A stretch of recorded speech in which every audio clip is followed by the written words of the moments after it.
Арбаңыздар урматтуу телекөрүүчүлөр, Оодо кайрадан санаттар берүүсү сиздер менен бүгүнкү студиябыздын кадырлуу коногу дагы келип калды. Акын, жазуучу, ишкер Айтор кыргыздын мыкты уулдарынын бири Темирлан Сарлыкбек уулу. Саламатсызбы? Саламатсызбы.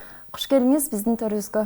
Куш булдук. Ушул алгач эле сизге саясат таануучу катары дагы белгилүүсүз, анан ушул жазуучулук чыгармачылыкка келип калышыңыз эмне себептен болуп калды? Ушул суроодон баштайлы деп турабыз.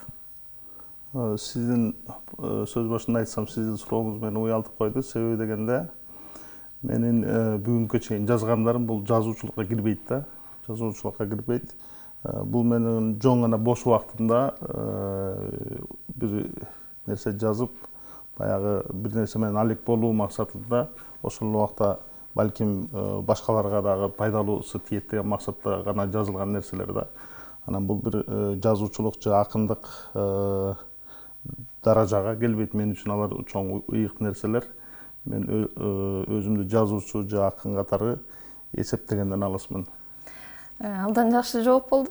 Бул ушул Манас адамзат тарыхынын мурасы аталышындагы китебиңиз ушул 4 тилде жарык көрүп, ошо 4 улуу манасчылардын тандалмаларынан түзүлгөн китебиңиз дагы жарык көргөн эле. Ушул китеп туурасында айтып кетсеңиз, эмне себептен ушул 4 манасчыны тандап алышыңыздын себеби эмнеде болду?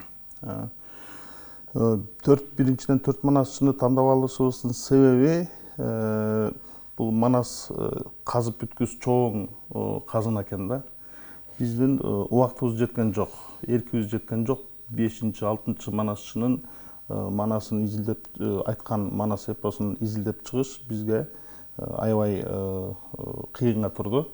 Биз колубуздан келгени ошо эң атактуулардан Саякбай, Сагынбай жана Ырыспай, азыркы манасчылардан Ырыспайдыкы бар. Анан кийин Кытайдан Жусуп Мамайдын китептерин изилдеп, ошонун негизинде Манастын ичиндеги философиялык багыттагы сөздөрдү таап чыгып, бул деген баягы Манас китебинен айтып атпайбы, Манас адамзат тарыхынын муразы деп. Бул жерде биздин айткыбыз келген нерсе, Манас эпосу кыргыздар жараткан. Бирок бул жалаң эле кыргыздар эмес, жалпы адамзат үчүн маанилүү бир эпос бул. Ошондуктан биз Манас адамзат тарыхынын мурасы деп, бул адамзат тарыхында жалаң эле адамзат тарыхында канча миллион жылдык тарыхта бул аябай бир өзгөчө бир эпос деп, ошону бүт башка элдер үчүн дагы пайдасы тие турган философиялык ой жүгүртүүлөрдү бир китепте топтоп, муну да белек китеп кылып аргач жакка таратып, таанытып, ошол максатта бул ишти алып барганбыз. Ушул китеп дүйнө элдерине дагы атайын белгилүү дагы болуп калды. Ушул чет өлкөлөрдө атайын ачылыштар болуп жатат. Анан кандай кабыл алып атышат башка улуттагылар? Бул ачылыш китеп чыкканда эле эң башында Түркиянын өкмөтү китептин ачылышын Туркиядагы биздин Кыргызстандын элчилиги аркылуу Анкара шаарында китептин ачылышын аябай чоң даражада өткөрүп беришти. Андан тышкары биз Америкага бир нече жолу бардык. Өзүм жеке колум менен 30тан ашык конгрессмендерге, сенаторлорго, Американын министрлерине белекке бердим өз колум менен. Андан тышкары Туркиянын президенти Тайип Эрдоганга белек кылынды. Facebook баракчаларынан көрүп калсаңыз, аябай популярный болду. Далай Ламага белек кылынды бул китеп. Ислам кызматташтык уюмунун башчысы Маданиге белек кылынды. Мадани аябай өзүнүн Twitterдеги баракчасына бул китепти коюп, аябай ушул Манас эпос жаккандыгын аябай даңазалап берди бизге. Аябай кызык болду, аябай чындап эле баягы биз ойлогон максат башка элдерге да кызык болсун болчу. Чындап эле аябай кызык болду. Аябай эле ушул сенсация жаратты десек болот. Анан ушул белек берүүдө, ушул дүйнөдөгү мыкты инсандарга белек берүүдө максатыңыз эмне эле? Максатым Манас эпосун таанытуу. Манас эпосун таанытуу максатым. Чындап эле бүгүн айта кете турган болсом, эгер бүгүн биз Кыргызстан өзүбүздө кандайдыр бир мамлекетте бир кыйынчылыктар жаралып атса, биз демек Манас эпосун окуган эмеспиз. Манас эпосун окусак, биз көп нерсени түшүнөбүз. Ошондой эле дүйнөдө канчалаган согуштар болуп атат, канчалаган кыйынчылыктар болуп атат, канчалаган өлкөлөр жарды жашап атат. Ошонун бардыгын түшүнүш үчүн Манасты окуш керек. Ошол бар Манаста. Ушул өзүңүз изилдеп бир канча варианттарды карап чыкканыңызда дагы кандай Манастагы бир учкул ойлорго кабылдыңыз? Кандай бир философиялык ошол сөздөрдөн да бир суруп чыгып бизге айтып берсеңиз? Мен сизге атайын даярдап ала келдим. Мисалы үчүн бул биздин азыркы Кыргыз, эң башта Кыргызстанга тиешелүү жалпы эле жаштарга дагы насаат боло турган, мен Манас эпосунан ала турган биздин насаат катары айта турган сөздөр бар экен да. Мисалы үчүн, уулуу жигит чыккандын башы тоого тең болот, уулуу начар чыккандын бар тарабы кем болот дейт. Бул кандай ата эненин балага болгон үмүтү, балага болгон тарбиясы, баланы өстүргөндөн кийин андан кандай даражага жете турган, ата эненин кандай даражага жете турганын кандай философия жатат да. Мисалы үчүн айтат, жалданып жүрө бергенде жабыгып дүйнөң тонолот, куту качып кайран журт кул болуп жүрүп жоголот дейт. Мисалы үчүн бүгүн бизде канчалаган элибиз кыйынчылып, ар кайсы өлкөдө жан багып жүрөт турабы? Бул деген кыргыз элинин жоголуп бараткандыгын ошол убакта мындаган миңдеген жыл мурда Манас эпосунда айтылып атат. Биз демек башкача турмушка көз карашта болушубуз керек. Мисалы үчүн, тойгоңо кылып канагат, турпакта жанын багалат. Көөдөн да намыс болбосо, көрүнгөн кетет табалап. Курманы болгон элиңден ансыз да жаман жаның аманат дейт. Бир келген турмушта элиң үчүн, жериң үчүн кызмат кылбасаң, бул деген жаныбар да ошо жанын бакканга өзүнүн мүмкүнчүлүгү бар деген сөз айтып атпайбы? Ушул сыяктуу аябай көптөгөн Манас эпосунда Кыргызстанды да кызыктырган, жалпы дүйнөдөгү элдерди, башка мамлекеттерди кызыктырган көптөгөн терең философиядагы айтылган ойлор бар да. Негизи ошол кыргыз сөз баккан эл, сөз кадырын билген эл деп бекер айтылбаса керек. Ошол улуулардын учугун улап, сиздин дагы китептериңиз ошол сөзгө бир маани берген, тарыхтын таасын сөздөрү деген дагы өзүңүздүн китебиңиз бар. Адашкан көч деген китептериңиз бар. Ошол китептер туурасында да ушкай айта кетсеңиз. Менин Адашкан көч деген китебим менен албетте эң алгач китебим болгон. Мындан 2010 жылы жарык көргөн, 7 жыл мурда. Бул Адашкан көч деген китепте Кыргызстандагы азыркы акыбалыбыз, азыркы эки жолу төңкөрүштү кыргыз эли башынан өткөрдү.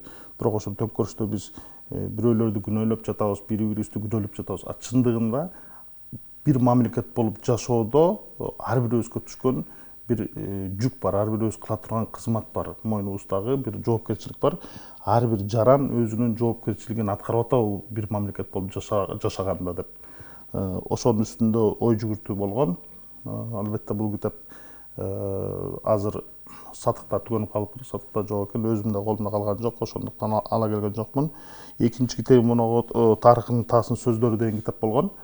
Бул китеп жаштардын, өзгөчө жаштардын арасында аябай өзгөчө бир популярдуу китеп болду. Азыр эки жолу басмаканадан чыкты, эки жолу басмаканадан чыгып, эки жолу бир ай, бир жарым айдын тегерегинде түгөнүп калды басмаканада. Азыр үчүнчү жолу басмаканадан чыкты. Азыр жакын арада сатыкка чыгат дүкөндөрдө. Бул жерде тарыхтын таасын сөздөрүндө бул жерде кыргыз элиндеги же болбосо башка дагы элдерде өзүмдүн эң негизгиси өзүм окуган китептерде, ар дайым окуган китептерде мындай баалуу сөздөрдү чогултуп коем да. Болгону ошол окуган китептеринде баалуу сөздөрдүн эле жыйындысын эле китеп кылып чыгарып койдум да. Бирок чындап эле бул аябай пайдалуу болду көп эмелерге. Мунун уландысын азыр дагы бир бул үчүнчү басылышы чыгып атат басмаканадан. Ошо менен бирге азыр дагы бир китебибиз чыгып атат. Аталардан алп сөздөр деген китеп. Бул биздин Кыргыздын эски байыркы акындары, төкмөлөрү, ошолордун сөздөрүнүн ичинде дагы философиялык ой жүгүртүү болгон сөздөрдү бир жыйнакта чогулттук. Албетте бул китеп жалгыз эмес, башка дагы жаштар менен иштешип, чогуу жаштар менен бирге изилдеп чыгып, чогуу окуп, чогуу тандап чыгардык. Андан кийин Манас адамзат тарыхынын мурасы китеби болду. Бул албетте бир аз мурда айтып кеттик. Ооба, ушул кайра Манас китебиңизге келе турган болсок, бул китепте ошол котормо болгондуктан 4 тилге которулуп атпайбы? Ошол эле англис тилине, түрк тилине, анан орус тили эми өзүбүздүн эне тилибизге которулду да. Которууда ошол терминдерди, мисалы, айрым табылбаган сөздөр бар да, эми кыргыздын сөздөрү. Ошолорду берүүдө кандай кыйынчылыктарга туш болдуңуз? Которуу өтө кыйын нерсе экен. Которуу өзүң жазган караганда которуп чыгыш өтө эле кыйын экен. Себеби дегенде башка ойду түшүнүштүн өзү кыйын нерсе. Манас эпосун түшүнүштүн өзү кыйын. Аны түшүнүп кайра которуш андан да кыйын нерсе экен. Башка мисалы ошол эле тиги англис тилинде сүйлөтүш дагы бир оңой турбаса керек. Ошондуктан биз муну баягы Манас эпосун толугу менен же болбосо да кеңири которуш мүмкүн болгон жок. Биз үзүндүлөрү гана котордук да. Өзүңүз болсо ушул Туркияда билим алган, бир чет элден билим алган мыкты кыргыз уулдарынын бирисиз. Анан бизде ошо чет элде билим алып, өзүнүн бир эмгеги менен же болбосо ошо алган билими менен белгилүү болгон мыкты уулдар көп, бирок Кыргызстанда эмес да. Аларды Кыргызстанга алып келүүдө кандай бир иш-аракеттерге барышыбыз керек деп ойлойсуз? Кандай иш-аракеттерге барыш керек экенин билбейм, бирок деген албетте биз чет элде жүргөн кыргыз элине пайдасы тие турган кишилерди чогултканга, бир кыргыз мамлекетине пайдасы тие турган бир шарт түзүп берүүгө милдеттүүбүз да. Себеби дегенде биздин көптөгөн пайдасы тие турган көптөгөн мүмкүнчүлүктүн баары чет мамлекетте жүрөт. Себеби дегенде азыр мен акыркы маалыматтарга караганда, мисалы үчүн дүйнөлүк ишканаларда иштеген, Coca-Cola'da жогорку кызматтарда иштеген кыргыз балдары бар. Ошол менен бирге Google'да иштеген бар кыргыз балдар. Америкада, Европада, Россияда дагы чоң компанияларда иштеген кыргыз жигиттер бар, кыздары бар. Ошонун бардыгынын биз кыргыз мамлекети өнүгүш үчүн ошолордун билиминен, тажрыйбасынан пайдаланганга милдеттүүбүз. Дүйнө деген Кыргызстан жалгыз эле бир кичинекей өлкө эмес. Бул дүйнө глобалдашкандан кийин бул дүйнө менен Кыргызстан бири-бири менен тыгыз байланышта да. Биз ич ара өзүбүздүн эле ой жүгүртүү менен чектелип калбай, ошол чет жерде жүргөн балдардын ой жүгүртүүсү менен дагы иш алып барсак, дагы өнүгүүгө, дагы жакшы мамлекетте жакшы шарттардын жаралышына өбөлгө болмок. Өзүңүз ушу эми чыгармачылыктан бир аз алыстап, өзүңүздүн башка тармагыңыз туурасында да сөз кылалы деп турабыз. Ишкерчилик чөйрөдө дагы биз өзүңүздүн ордуңуз бар. Анан ишкерчиликтин кандай мыйзамдары бар?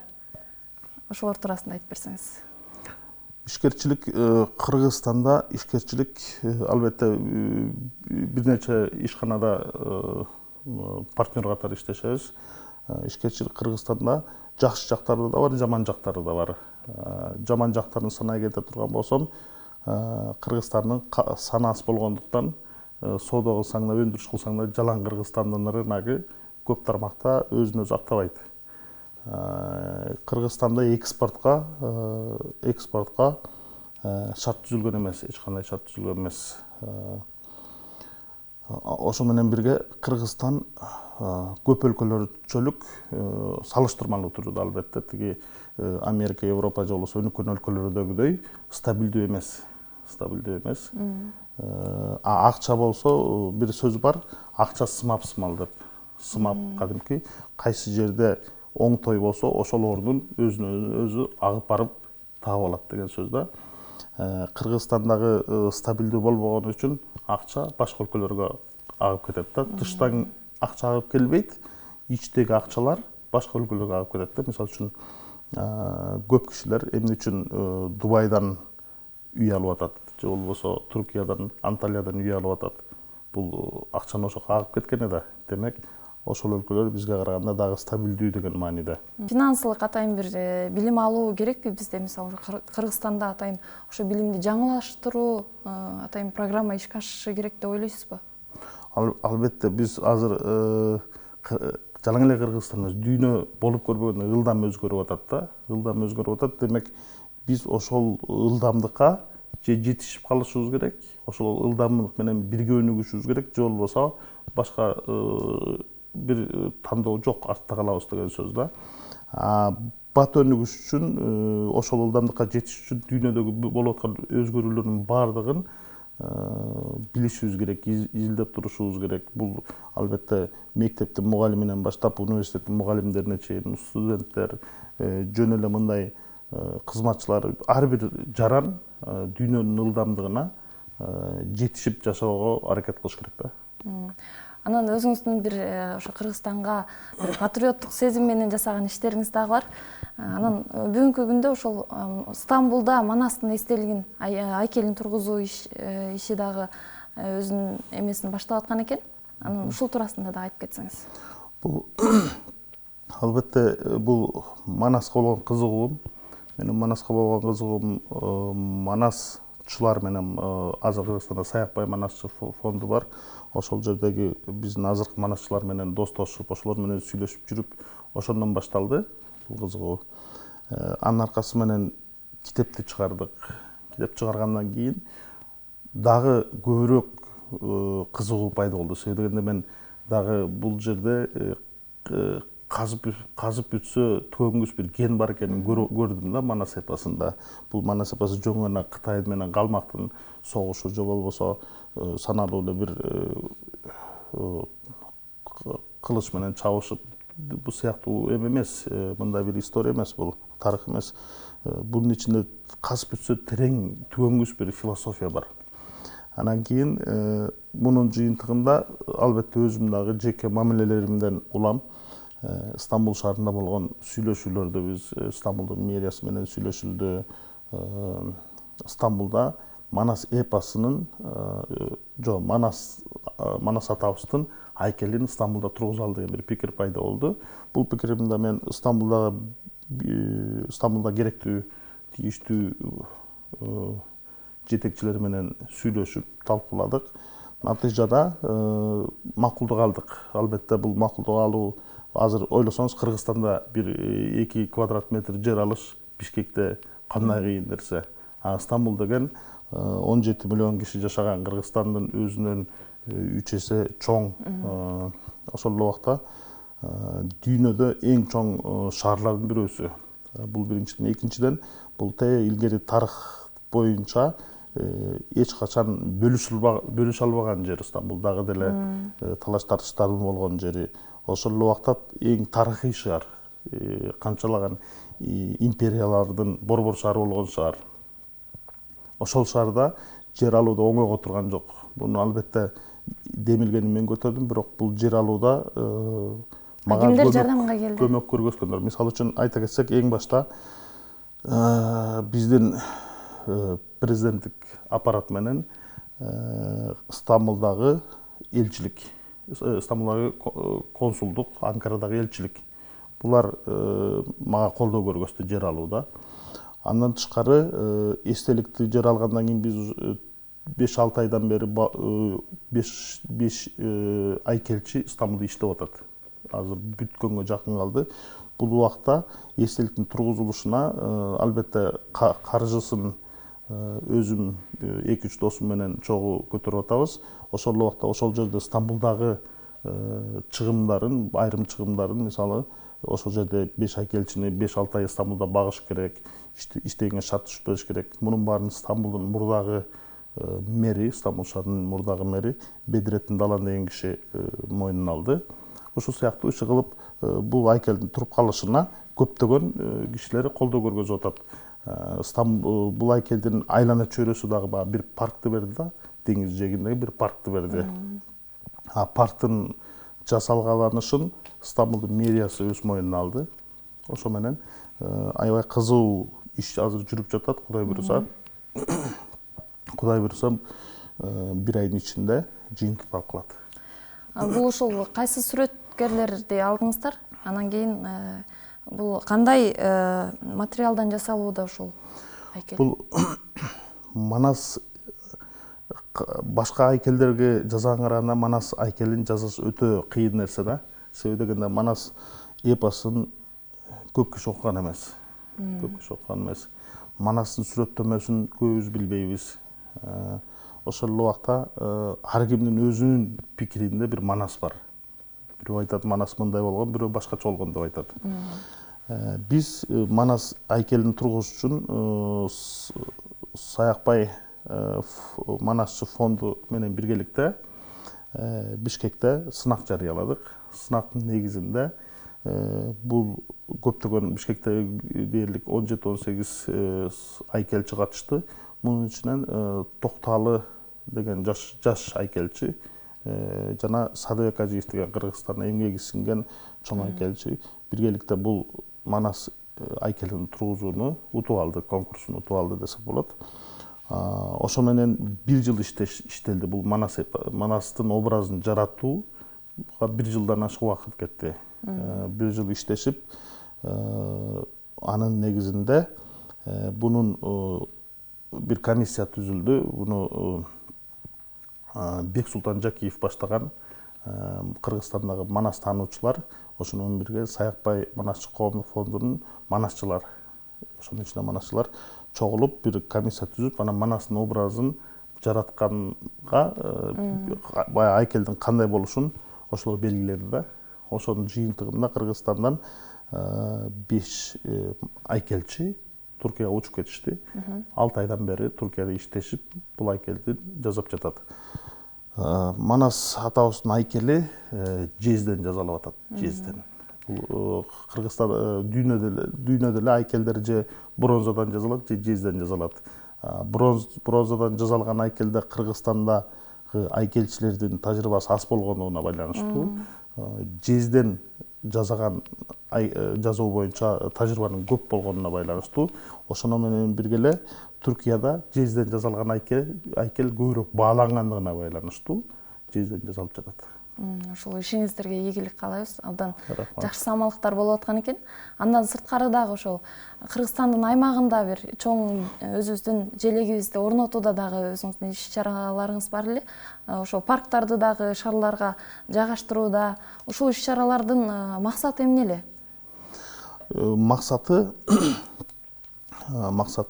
биз дос балдар менен чогулуп отуруп, ар кимибиз аалыбызга жараша аз-аздан тыйын чыгарып, Кыргызстандын аймактарынын бардыгына Кыргызстандын желегин орнотолу, туусун тургузалы, биздин кадимки борбордук аянттагыдай чоң тууларды тургузалы деген бир пикир пайда болгон. Анын негизинде чындап эле дос балдардын бардыгы акча чогулттук. Ар бир туунун чыгашасы 1 миллион сомго жакын чыгашасы болот ар бир туунун. Буну биз азыр 3 туу орноттук. Карабалтага орноттук, Суу Самырга орноттук, Таласка орноттук, 3 туу орноттук. Азыр 4-5 тууларды пландап жатабыз. Жакында буюрса орнотуп калышыбыз мүмкүн. Бул жердеги максат бизге бүгүн мамлекеттүүлүккө, бүгүнкү жакшы жашоого капысынан келип калган жокпуз. Бир ушундай туунун астында капысынан болуп калган жок. Бул туунун желбиреп туруш үчүн көптөгөн кишинин эмгеги кеткен, көптөгөн киши жанын берген, көптөгөн кишинин кыйынчылыктарда жашаган.